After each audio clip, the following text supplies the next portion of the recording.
এই বছরের প্রস্তুত হচ্ছে আমরা চিন্তা ভাবনা করছি, যেহেতু আমাদের নতুন নতুন কমিটিতে আমরা চিন্তা ভাবনা করছি গতানুগতিক পুজোতে কিছু বাইরে বের হয়ে কিছু করার জন্য।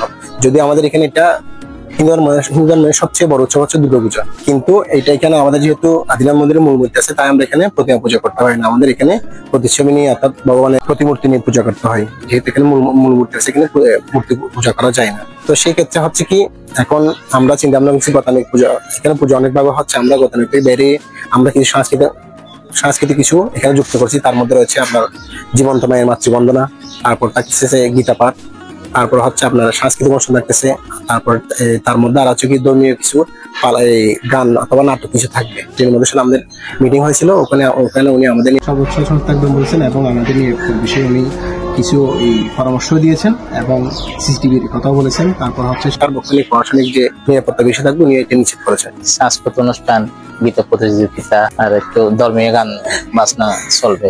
এদের জন্য আমাদের তো এখানে মন্দিরে তো রান্না বান্না হয় না, প্রসাদের আয়োজন আছে আর নাস্তা পানি, আপনার মিষ্টি নিমকি জাতীয়।